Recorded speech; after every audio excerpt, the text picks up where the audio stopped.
Read it. How to fix your entire life in one day.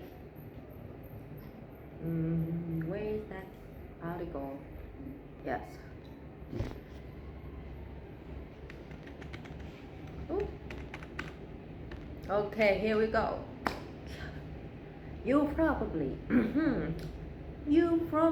going to quit your New Year resolution, and that's okay. Most people do.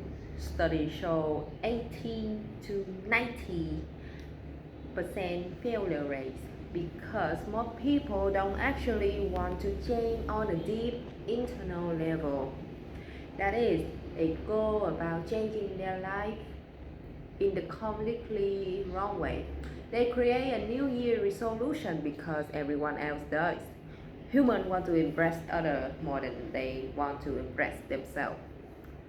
We create a superficial meaning out of stated game, but they don't meet the requirement for true change, which go a lot deeper than convincing yourself you are going to be more disciplined or productive this year.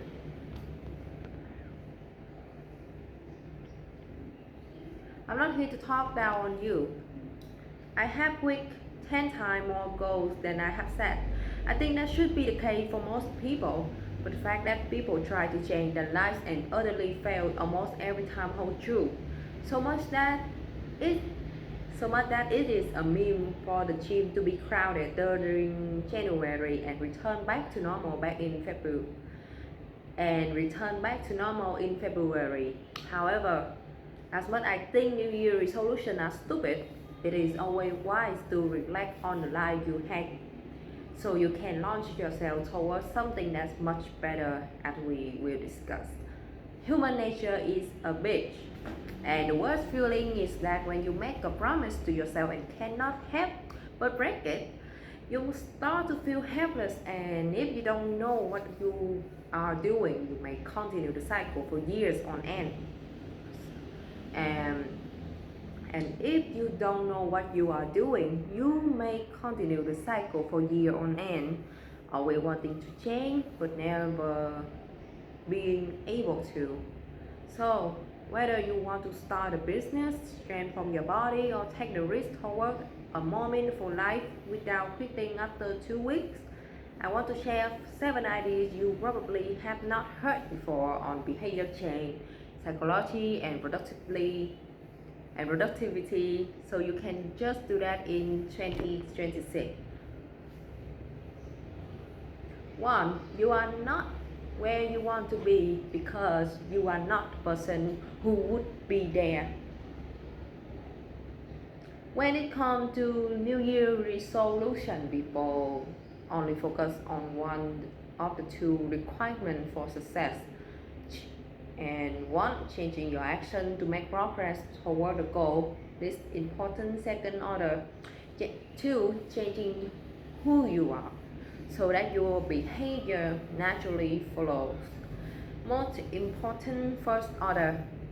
Most people set a surface level goal, hype themselves up to remain disciplined for the first few years, then go back to their own way without much struggle because they were trying to build a real life on a rotting foundation.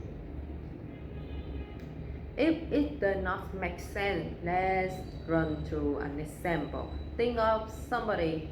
Let's run through an example. Think of somebody successful. It can be a bodybuilder with a great physique, a founder, CEO worth hundreds of millions, or a charismatic dude who can chat up a roof without a shadow of anxiety entering his mind space. Do you think the bodybuilder have to dream to eat healthy? Does the CEO have to discipline themselves to show up and lead the team?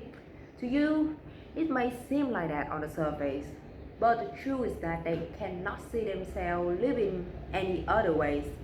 The bodybuilder have to dream to eat unhealthily. The CEO have to force themselves to lie in bed past their alarm clock, and they hate every second of it.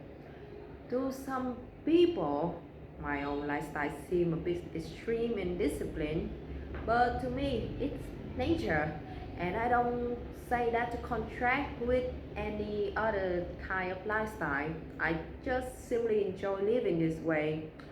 So when my mom tells me that I should take a break, go out and have some fun, I hold the tongue from telling her, if I were not having fun, what should I be doing what I'm doing? So, and do not take this next sentence lightly.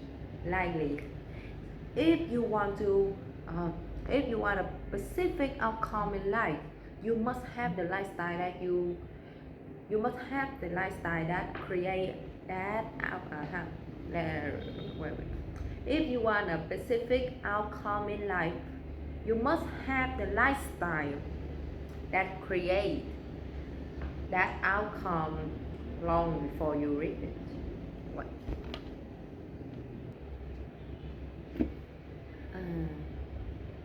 Okay. If someone say they want to lose 30 pounds, I often don't believe them. Not because I don't think they are capable, but because there are too many times when that same person say they cannot wait until they are done losing weight so they can. That same person said they cannot wait until they are done losing weight so they can start to enjoy life again. But I hate to break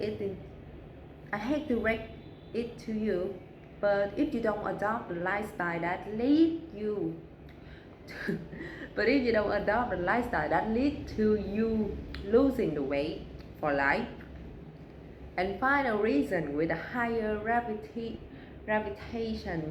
gravitational pull that the one tying you to your previous way, then you will go straight back to where you start, and you can unhappily say that you waste the result you will never get back in time. So I'll stop with that. So when you truly change yourself, all of your habits that don't move the needle toward your goal become disgusting because you have a deep and profound awareness that of that kind of life. Though action compound into, you are okay with your current standards because you are not fully aware of what they are or what they lead to. And we will discuss how to uncover it, but we need to build up to that. You say you want to change, you say you want to become financially free and get healthy, but your actions show otherwise for a reason, and it goes a lot deeper than you think. Two, you are not where you want to be because you don't want to be there. Open quote, just only trust, only movement. Life happens at the level of events, not of words, just movement. Close quote. If you want to change who you are, you must understand how the mind works so that you can start to reprogram it. The first step to understand the mind is to understand what kind of behavior goal oriented. When you think about it, it is kinda obvious, but when we dig into it, most people don't want to hear it. You take a step forward because you want to reach a certain location. You scratch your nose because you want to make the itch go away. Those are clear, but most of the time your goals are unconscious. You may not realize that when you sit on the couch in the middle of the day, you are trying to burn time before your next responsibility. As one simple example. Okay, let me reread that one. You may not realize that when those ones are clear, but most of the time your goals are unconscious.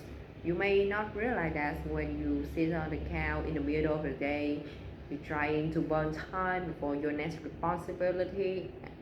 As one simple example, on an even more unconscious and complex level, you pursue goals that can harm you, but you justify your action in a way that is so,